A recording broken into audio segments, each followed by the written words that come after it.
안녕하세요. 시니어 만만세입니다. 오늘의 이야기는 늙어가는 부모가 성인이 된 자녀로부터 겪는 무시와 소외감을 현실적으로 보여주며 부모도 존중받아야 할 존재임을 강조합니다.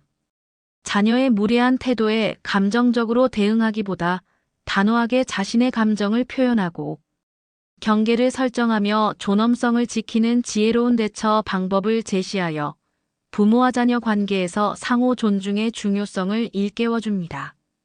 이야기 시작합니다. 따뜻한 저녁 밥상, 어머니의 사랑이 고스란히 담긴 음식들이 식탁 위에 차려져 있습니다. 딸이 가장 좋아하는 메뉴들이죠. 오랜만에 딸을 볼 생각에 어머니의 얼굴에는 미소가 떠나지 않습니다.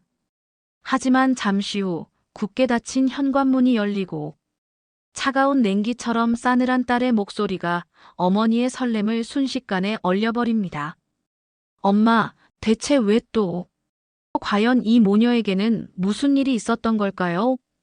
그리고 어머니는 이 상황에 어떻게 대처해야 할까요? 박 여사는 정성껏 차린 따뜻한 밥상을 바라보며 오랜만에 딸 수진을 볼 생각에 은근한 기대감을 느꼈습니다. 수진이 좋아하는 반찬들을 하나하나 세심하게 준비했죠. 저녁 7시가 지나도록 수진은 별다른 연락 없이 나타나지 않았지만 박 여사는 묵묵히 기다렸습니다. 마침내 8시가 다 되어서야 현관문이 열렸고 피곤한 기색이 역력한 수진이 들어와 밥상을 슬쩍 보더니 무심하게 던졌습니다. 엄마 왔어. 누가 이렇게 차려놓으래. 내가 엄마 반찬 별로 안 좋아한다고 했잖아. 딸의 다소 냉랭한 반응에 박 여사는 잠시 섭섭했지만 겉으로 드러내지 않고 차분하게 응수했습니다. 오랜만에 보는 얼굴이라 내 좋아하는 걸로 준비해봤다. 그러나 딸은 더 이상 대꾸 없이 피곤하다는 말만 남기고 방으로 들어가 문을 닫아버렸습니다. 닫히는 문소리에 박 여사는 순간 가슴 한쪽이 싸늘해지는 것을 느꼈습니다. 살다 보면 가장 사랑하는 사람에게 뜻밖의 상처를 받기도 합니다. 자식의 무심한 말 한마디에 속이 상하고 냉담한 눈빛에 서운한 마음이 드는 건 어쩔 수 없죠. 내가 이렇게 함부로 대해질 만큼 가치 없는 존재인가 하는 생각에 마음이 흔들릴 때도 있습니다. 때로는 울컥 화가 치밀기도 하고 때로는 애써 감정을 누르며 자신을 다독이기도 합니다. 하지만 이제는 자신을 더 소중히 여기세요. 사랑이라는 이름으로 모든 것을 감내하는 것은 결코 당연한 일이 아닙니다. 존중 없는 관계는 오래 지속될 수 없습니다. 오늘 영상에서는 부모를 가볍게 여기는 자녀의 언행 앞에서 절대 흘려들어서는 안 될 말, 그리고 당당하게 대처해야 할 말을 알려드리겠습니다. 특히 도움을 주고도 오히려 불만을 듣는 상황, 그때 필요한 현명한 한마디, 그리고 관계를 망치지 않으면서도 자녀에게 분명한 메시지를 전달하는 방법까지 자세히 알아보겠습니다. 이제 자녀의 잘못된 태도를 바로잡고 부모로서의 존엄성을 되찾을 시간입니다. 지금부터 평범한 일상 속에서 우리가 어떻게 존중을 되찾을 수 있는지 함께 살펴볼까요? 식탁 위에 놓인 식은 반찬들을 조용히 내려다보던 박 여사는 애써 감정을 정리했습니다. 이런 반응을 보려고 밥을 차린 건 아니지만 그래도 딸이 피곤하겠지. 애써 딸의 마음을 이해하려 했지만 가슴 한구석에는 서운함이 자리 잡았습니다. 순간 내가 너를 어떻게 키웠는데 내가 감히 나한테 하는 격한 감정이 치밀어 올랐지만 박 여사는 깊게 숨을 쉬며 감정을 다스렸습니다. 감정적인 폭발은 상황을 더 악화시킬 뿐이라는 것을 잘 알고 있었기 때문입니다.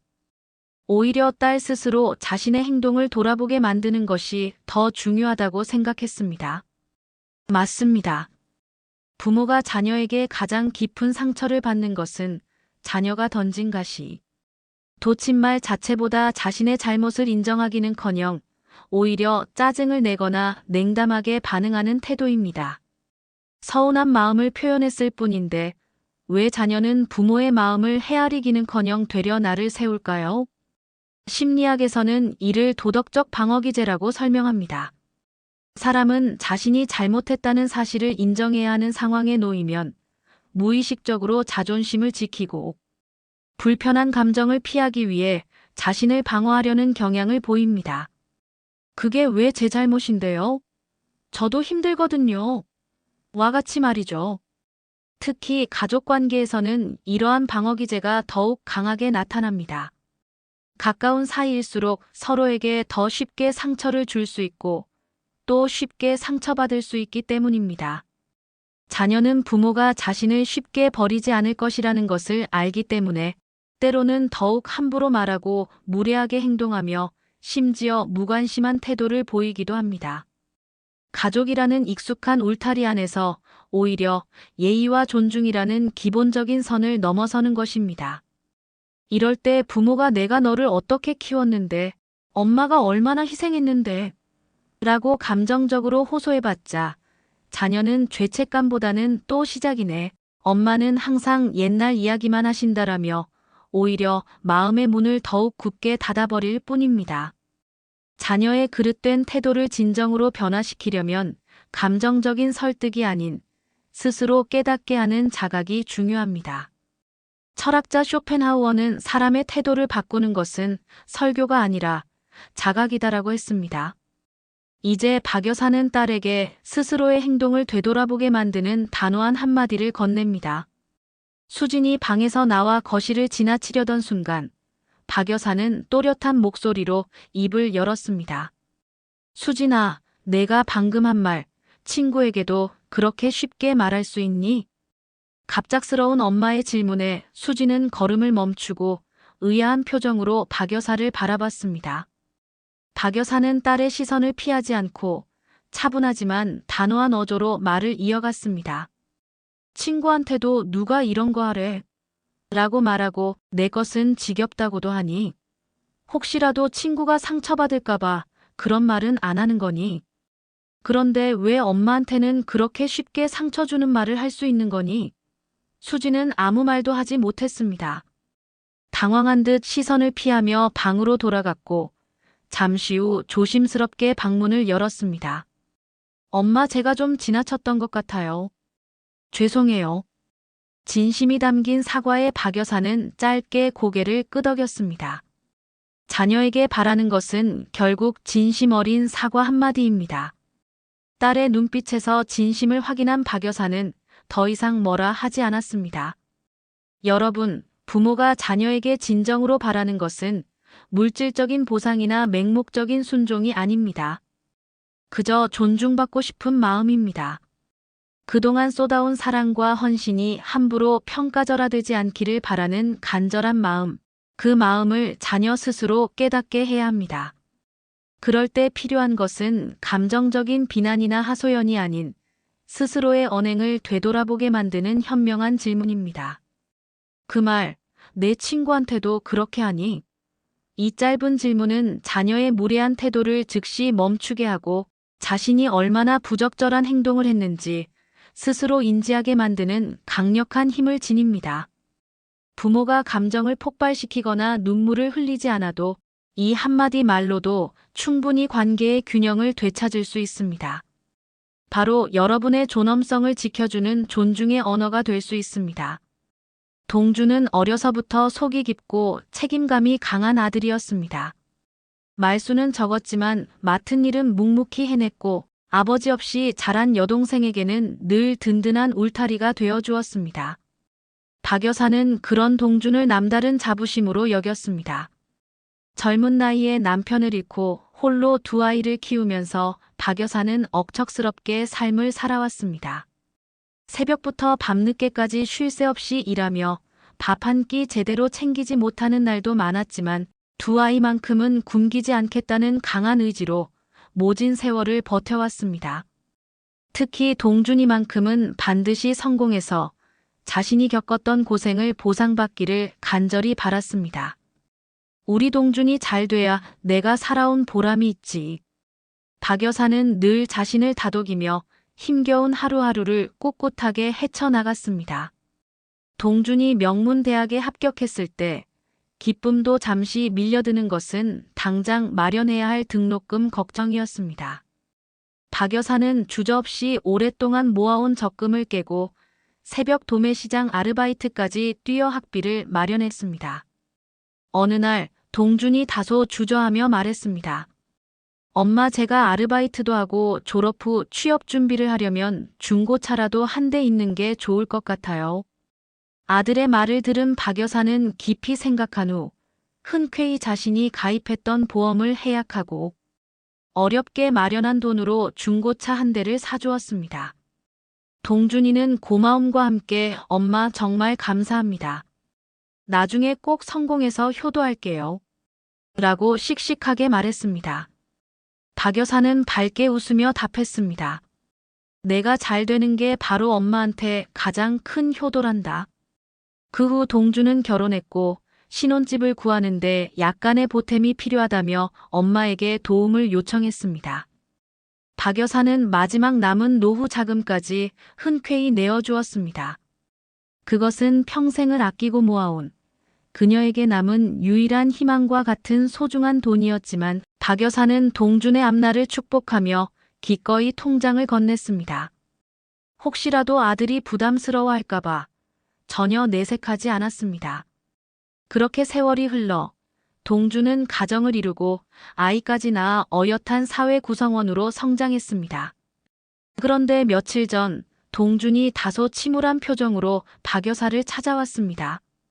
평소보다 더 조심스러운 말투로 입을 열었습니다. 엄마, 제가 이번에 작은 사업을 시작하려고 하는데 괜찮은 상가 자리도 하나 알아봤어요. 근데 초기 자금이 조금 부족해서요. 혹시 엄마가 가진 돈 중에 5천만 원 정도만 빌려주실 수 있을까요? 박 여사는 잠시 아들을 바라보며 깊이 생각했습니다. 그리고 조용하지만 단호한 목소리로 물었습니다. 동준아, 지금 엄마한테 얼마나 돈이 있을 거라고 생각하니? 아들은 머뭇거리며 시선을 피했습니다. 엄마, 그동안 가게 하시면서 모아두신 돈 아직 좀 남아있잖아요. 엄마는 딱히 쓸 데도 없으시면서 그냥 묵혀두는 것보다 저한테 투자하시는 게 더 낫지 않겠어요? 어차피 저 잘 되라고 모으신 돈 아닌가요? 그 말을 듣는 순간 박 여사는 순간적으로 말문이 막혔습니다. 아들의 당연하다는 듯한 태도에 씁쓸함을 느꼈습니다. 내가 어떻게 힘들게 모은 돈인데, 박 여사는 속으로 생각했지만 겉으로는 차분함을 유지하려 애썼습니다. 동준은 말을 이어갔습니다. 엄마, 솔직히 그 정도 돈은 엄마한테 큰 부담도 아니잖아요. 저 한 번만 믿고 도와주세요. 제가 꼭 성공해서 나중에 2배로 갚아드릴게요. 그리고 지금처럼 몇 년만 더 열심히 일하시면 금방 다시 모으실 수 있을 거예요. 엄마도 아들 잘 되는 모습 보고 싶으시잖아요. 그렇죠? 아들의 이기적인 말에 박 여사는 더 이상 아무런 대꾸도 할 수 없었습니다. 그것은 단순한 부탁이 아니었습니다. 엄마의 인생 전체를 당연하게 희생하라는 노골적인 요구였고, 그동안의 모든 헌신을 비처럼 여기는 듯한 오만한 태도였습니다.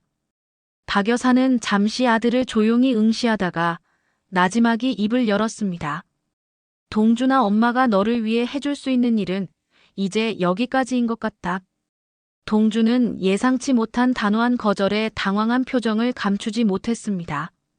박 여사는 차분하게 말을 이어갔습니다. 내 결혼은 내가 선택한 길이고 그 책임은 이제 내 스스로 져야 해. 엄마의 남은 인생은 더 이상 내 성공을 위해 희생할 의무는 없어. 동준은 믿을 수 없다는 듯 되물었습니다. 엄마, 저한테 너무하신 것 같아요. 그 말에 박 여사는 조용히 고개를 끄덕이며 마지막 말을 건넸습니다. 그래, 엄마도 내가 그렇게 생각할 줄 알았다. 하지만 이제야 깨달았어. 내가 너에게 너무 많은 것을 당연하게 내어줬다는 것을. 여러분, 이 순간 박 여사가 꺼낸 이 한마디는 단순한 거절을 넘어섭니다. 자녀의 그릇된 기대를 단호하게 끊어내고 스스로의 힘으로 일어서도록 촉구하는 성장의 메시지입니다. 심리학에서는 자녀가 부모의 희생을 당연하게 여기는 태도를 권리의식이라고 부릅니다. 권리의식이 강한 사람은 부모니까 당연히 나를 도와줘야 해라고 생각하며 부모의 선의를 사랑이 아닌 의무로 받아들입니다. 이때 부모가 명확한 경계를 설정하지 않으면 자녀는 점점 더 많은 것을 요구하고 더욱 무례해지며 결국에는 부모를 자신의 ATM처럼 여기게 됩니다. 철학자 세네카는 자비는 한 번 베풀되 그 끝은 반드시 지혜로 마무리되어야 한다라고 했습니다. 사랑은 무조건적인 헌신과는 다릅니다. 맹목적인 희생은 오히려 관계를 망치고 자녀의 건강한 성장을 가로막을 수 있습니다. 박 여사가 동준에게 건넨 여기까지라는 단호한 선언은 사랑의 포기가 아니라 자녀 스스로 자신의 삶을 책임지고 살아나가도록 용기를 북돋아주는 시작점입니다. 부모는 자녀의 인생을 지지하는 든든한 바람은 될 수 있지만 대신 걸어줄 수는 없는 것입니다. 이 한마디 엄마가 해줄 수 있는 건 여기까지 하는 부모의 존엄성을 지키고 자녀를 진정한 어른으로 성장시키는 가장 강력한 문장이 될 수 있습니다. 며칠 후 박 여사는 딸 수진에게서 다급한 전화를 받았습니다. 엄마, 제가 지금 회사라서 너무 바쁜데 혹시 은행에 가서 이 서류만 대신 제출해 주실 수 있을까요? 대출 상환 유예 신청서인데 창구에 가서 말씀만 하시고 도장만 찍으면 되는 간단한 일이에요. 정말 죄송하지만 엄마밖에 부탁드릴 사람이 없어서요. 수지는 연신 죄송하다는 말을 되풀이하며 서류와 도장을 박 여사에게 맡겼습니다. 은행 업무가 익숙하지 않아 망설였지만 딸의 간절한 부탁을 참아 거절할 수 없었던 박 여사는 다음 날 아침 일찍 은행으로 향했습니다. 번호표를 뽑고 오랜 시간을 기다린 끝에 드디어 차례가 왔습니다. 창구 직원에게 서류를 건네자 직원은 이 서류는 대출 상환 유예 신청서인데 본인이 직접 오셔서 담당자와 상담을 받으셔야 합니다. 대리인으로는 처리가 불가능합니다. 라고 명확하게 안내했습니다. 난처해진 박 여사는 저희 딸이 그냥 서류만 내면 된다고 했는데 제가 잘 몰라서요. 라고 멋쩍게 답했습니다. 직원은 친절하게 설명을 해주었지만 은행 용어는 여전히 어렵고 이해하기 힘들었습니다. 결국 박 여사는 아무런 성과 없이 서류만 다시 들고 집으로 돌아올 수밖에 없었습니다. 집에 도착하자마자 수진에게서 전화가 왔습니다. 엄마, 은행에는 잘 다녀오셨어요? 혹시 서류는 제대로 제출하셨어요? 박 여사는 사실대로 말했습니다. 그게 엄마가 직접 간 게 아니라서 상담이 필요하다고 하더라고. 그래서 그냥 돌아왔어. 그러자 수진의 목소리가 즉각적으로 날카로워졌습니다. 아니, 엄마는 왜 이렇게 답답하세요? 제가 그렇게 간단하다고 말씀드렸는데 뭐가 그렇게 어려워서 또 일을 제대로 처리 못하고 오신 거예요? 박 여사는 순간적으로 할 말을 잃었습니다. 그리고 딸의 다음 말은 박 여사의 가슴에 깊은 상처를 남겼습니다. 정말이지, 엄마는 세상 물정도 너무 모르시고 제대로 하실 수 있는 게 하나도 없으시면서 왜 자꾸 나서시려고 하세요? 그냥 가만히 계시는 게 저희한테는 더 도움이 돼요. 그 말은 단순히 은행 업무를 처리하지 못했다는 질책이 아니었습니다. 그것은 마치 이제 엄마는 아무런 쓸모도 없는 존재라는 냉정한 선언처럼 들렸습니다. 지금까지 살아온 엄마의 모든 시간과 노력이 더 이상 아무런 가치도 없다는 듯한 냉담한 말투였습니다. 박 여사는 전화를 끊고 한동안 멍하니 앉아 있었습니다.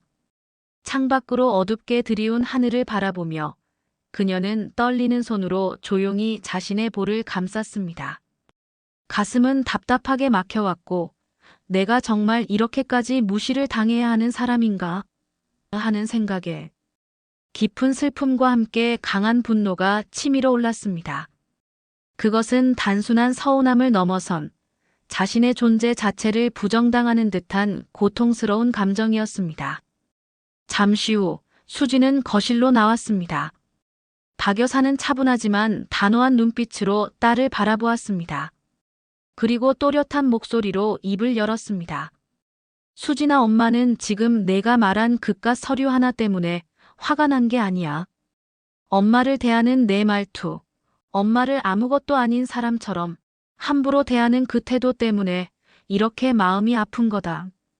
딸은 순간 당황한 표정으로 엄마를 쳐다봤지만 박 여사는 흔들리지 않고 딸의 눈을 똑바로 응시했습니다. 엄마는 내 도움이 필요하면 언제든 기꺼이 도와줄 거야. 하지만 그 전에 엄마도 내게 존중받아야 할 한 사람의 인간이라는 것을 잊지 마렴.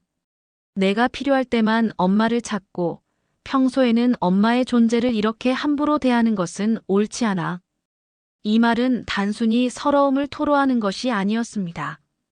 그것은 한 인간으로서 자신의 존엄성을 지키겠다는 당당한 선언이었습니다. 철학자 임마누엘 칸트는 인간은 결코 수단으로 취급되어서는 안 되며 언제나 그 자체로 존중받아야 할 목적이다라고 했습니다. 부모 또한 예외가 아닙니다. 자녀에게 사랑을 주는 존재이기 이전에 존중받아야 할 마땅한 권리가 있는 한 사람의 인간인 것입니다. 수지는 아무 말도 하지 못했습니다. 그날 밤 수지는 조심스럽게 어머니 방 앞을 서성이더니 떨리는 목소리로 어렵게 말을 꺼냈습니다. 엄마 죄송해요. 제가 너무 심하게 말한 것 같아요. 정말 죄송합니다. 그 진심 어린 사과에 박 여사는 말없이 고개를 끄덕였습니다. 그리고 다시 한번 깨달았습니다. 존중은 그저 주어지는 것이 아니라 스스로 당당하게 요구하고 지켜낼 때 비로소 얻을 수 있는 소중한 가치라는 것을요. 며칠 후 박 여사는 다시 딸 수진에게서 전화를 받았습니다. 엄마, 혹시 지금 컴퓨터 켜져 있으세요? 제가 인터넷으로 서류를 하나 출력해야 하는데 회사 프린터가 고장났거든요. 엄마가 지금 말씀드리는 대로 몇 번만 클릭하시면 돼요. 정말 간단해요. 지난번 은행 일로 마음이 불편했던 박 여사는 잠시 망설였지만 딸의 부탁을 이번에는 좀 더 당당하게 받아들였습니다. 어떤 서류인데? 혹시 지난번에 보내준 것과 비슷한 거니?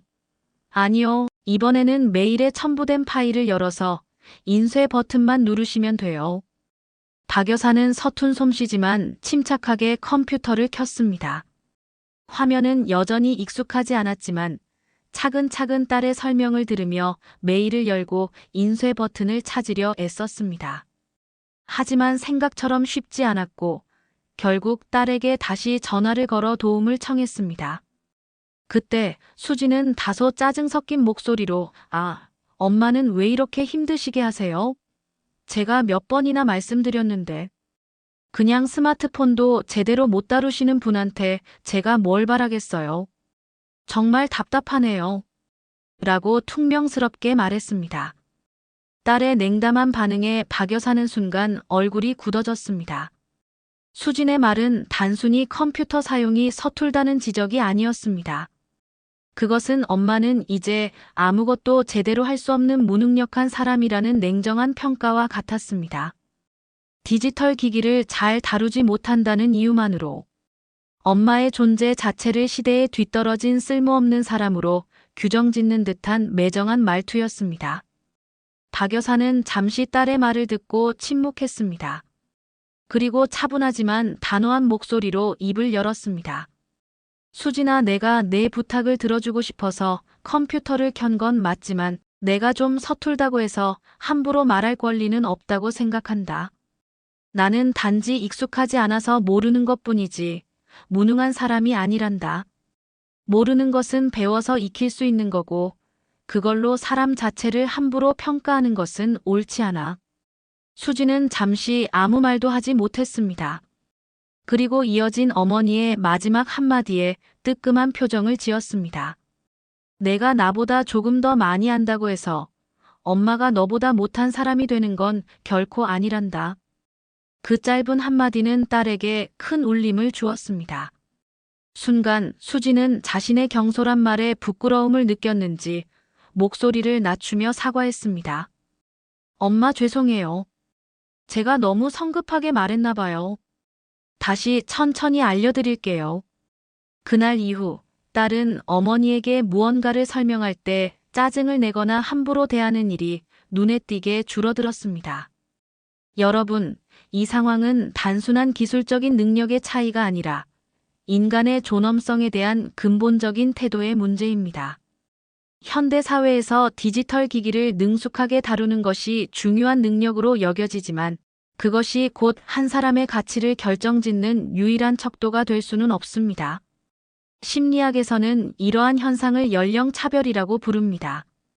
나이가 많다는 이유만으로 혹은 특정 기술에 익숙하지 않다는 이유만으로 다른 사람을 무시하거나 무능한 존재로 취급하는 것은 명백한 차별이자 무례한 행동입니다. 이러한 태도는 단순히 개인적인 관계를 넘어 사회 전체의 존중 문화에 심각한 악영향을 미칠 수 있습니다. 철학자 공자는 늙은이를 공경하되 그 지혜와 경험까지 존중해야 한다라고 했습니다. 겉으로만 예의를 갖추는 것이 아니라 그 사람의 내면과 삶의 경험을 진심으로 존중해야 한다는 깊은 의미를 담고 있습니다. 부모는 단지 무엇을 할 수 있는지, 어떤 능력을 가졌는지로 평가받는 존재가 아닙니다. 그들이 살아온 시간과 그 마음 자체가 존중받아야 마땅한 충분한 이유입니다.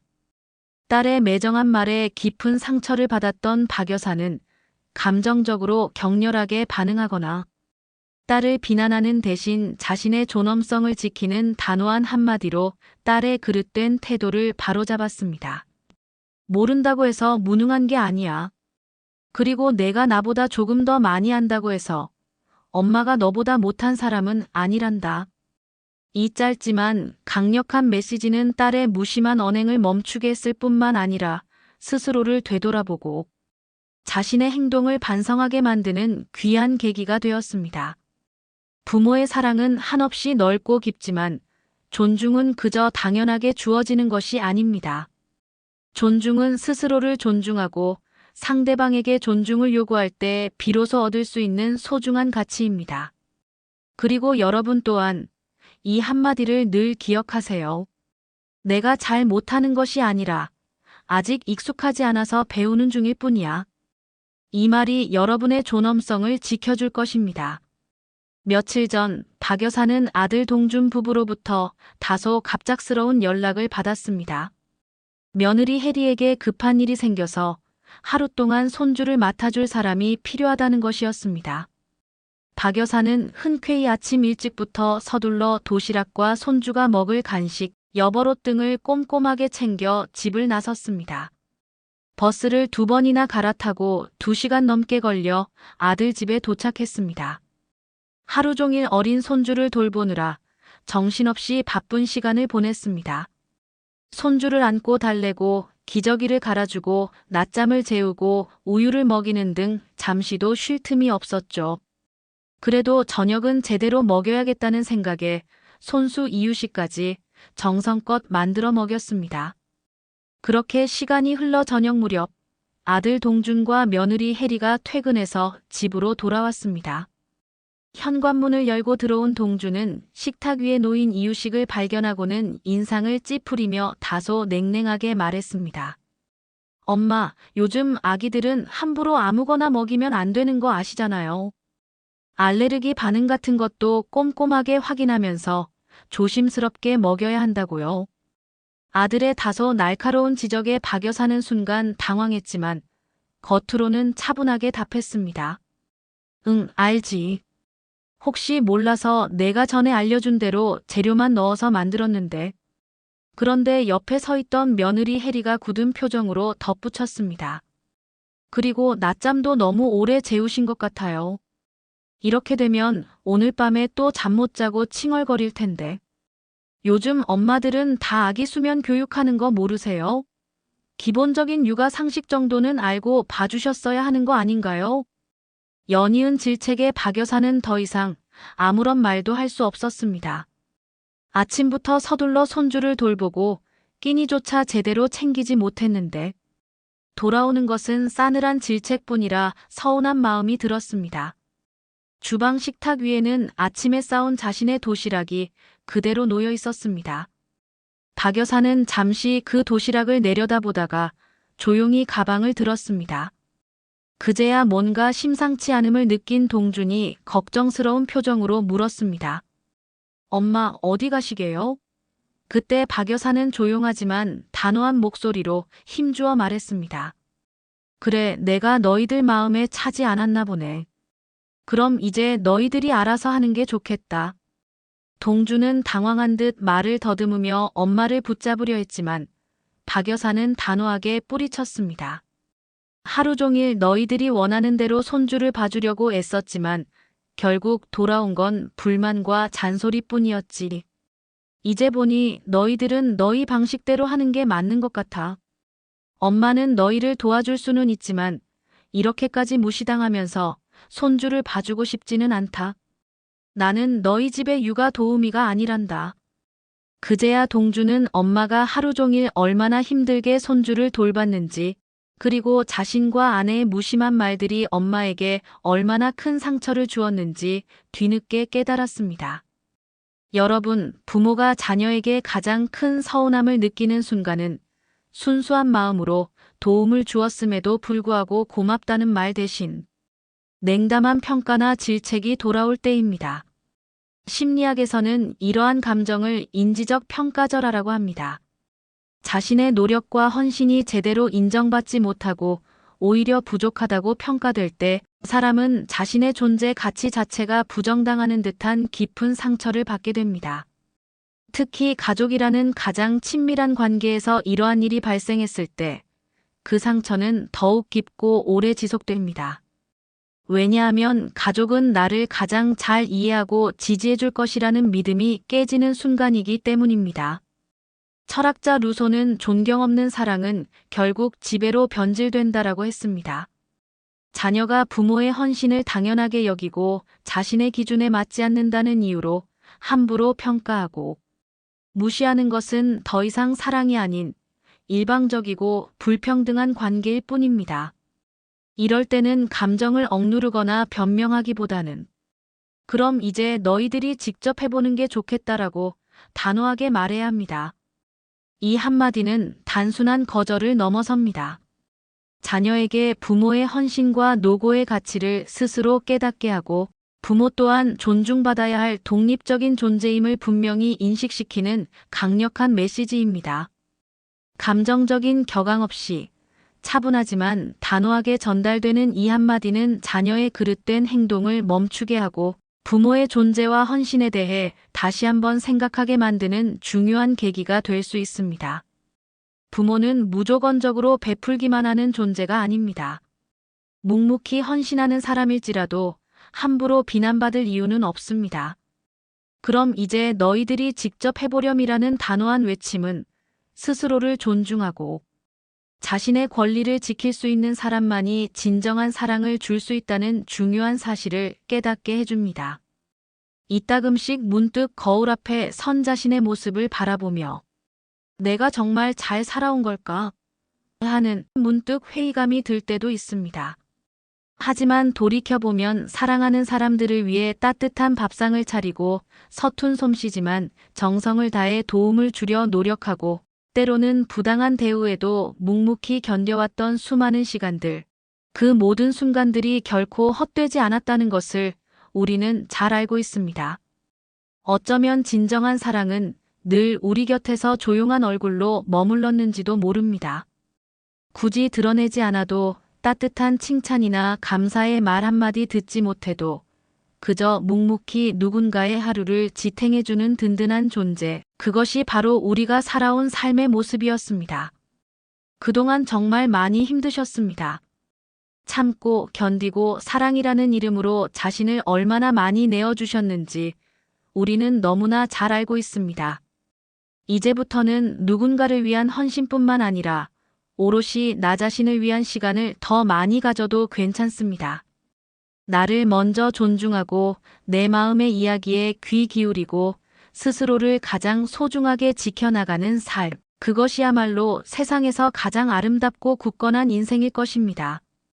부디 여러분의 마음이 더 이상 아픔으로 가득 채워지지 않기를 바랍니다. 오늘 영상을 보며 여러분은 어떤 생각이 드셨나요?